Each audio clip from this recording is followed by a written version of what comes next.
আমরা সকলে জীবনে ঈশ্বরের কাছে কিছু না কিছু প্রার্থনা করি, আর ঈশ্বর যখন আমাদের মনস্কামনা পূরণ করেন তখন আমরা প্রসন্ন হয়ে যাই।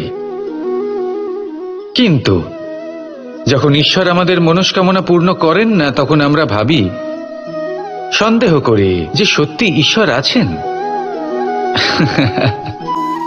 আপনাকে একটা কথা বলি, আপনি যদি ঈশ্বরের সম্মুখে নিজের ইচ্ছে বা মনস্কামনা রাখেন আর ঈশ্বর তা পূরণ করেন, তার অর্থ হলো ঈশ্বর এটা জানেন যে আপনার তার প্রয়োজন রয়েছে।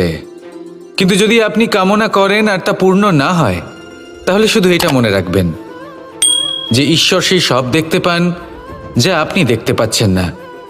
দ্বিতীয় কারণ হলো এটা, ঈশ্বর এটা খুব ভালো করে জানেন যে যে ইচ্ছে আপনি রাখছেন সেই ইচ্ছে আপনি নিজের জোরে পূর্ণ করতে পারেন। তাই যদি আপনার ইচ্ছে ঈশ্বর পূর্ণ করেন, তাকে ধন্যবাদ জানান, আর যদি উনি আপনার ইচ্ছে পূর্ণ না করেন, তাহলে আরও ধন্যবাদ জানান। কারণ হয় উনি আপনার মঙ্গল চাইছেন, বা উনি আপনাকে ততটাই যোগ্য বলে মনে করছেন যে আপনি নিজেই নিজের ইচ্ছে, নিজের স্বপ্ন পূরণ করতে পারবেন। নিজের কর্ম করতে থাকুন, জীবনের সামনে এগোতে থাকুন, আর আমার সাথে ভালোবেসে বলুন, রাধা রাধা। একটা গাই আর একটা বাছুরের মধ্যে কেমন সম্পর্ক থাকে? একটা গাই নিজের বাছুরকে ডাকে, আর সেই বাছুর হাজার হাজার গাইয়ের মধ্যে থেকেও নিজের মাকে চিনতে পেরে যায় আর নিজের মায়ের সাথে এসে জড়িয়ে পড়ে। আর কিছুটা ঠিক এরকমই সম্পর্ক হলো আপনার কর্ম এবং আপনার কর্মফলের মধ্যে। আপনি যেমন কর্ম করবেন, আপনার কর্ম আপনার কর্মফলকে ডাক দেবে, আর আপনার কর্মফল কোথাও না কোথাও থেকে আপনাকে খুঁজতে খুঁজতে এসে আপনার সাথে জড়িয়ে পড়বে।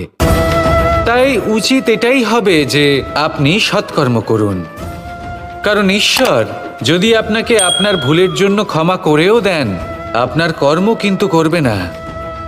তাই যদি আপনি দুষ্কর্ম করতে চলেছেন, তাহলে আপনি প্রস্তুত থাকুন, আর যদি আপনি শুভ কর্ম করতে চলেছেন, তাহলেও আপনি প্রস্তুত থাকুন। আপনার কর্ম যেমন হবে তেমন ফল আপনার কাছে নিজে থেকেই চলে আসবে। আজ না হোক কাল, কাল না হোক অন্য কোনো সময়, অবশ্যই আসবে। আসুন আমার সাথে ভালোবেসে বলুন, রাধা রাধা। আম এবং নিম, এই দুই যে যার স্থানে অত্যন্ত বিশেষ, অত্যন্ত শ্রেষ্ঠ। আম আমাদের শক্তি বাড়ায়, আর অন্যদিকে নিম রোগের সাথে লড়াই করার আমাদের ক্ষমতা বাড়ায়। এবার আম অত্যন্ত মিষ্টি হয় আর নিম অত্যন্ত তিক্ত। তাই এই কারণে কি নিমের নিরাশ হওয়া উচিত বা নিজেকে ঘৃণা করা উচিত? তার স্বাদ তিক্ত? কখনোই নয়। দেখুন, নিম তিক্ত, এতে নিমের কোনো দোষ নেই। দোষ হলো জিহ্বার, যে মিষ্টি পছন্দ করে, তিক্ত পছন্দ করে না।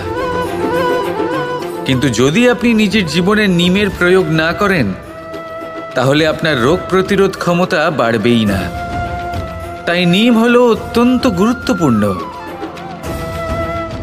এর থেকে আপনি কি শিক্ষা পেলেন?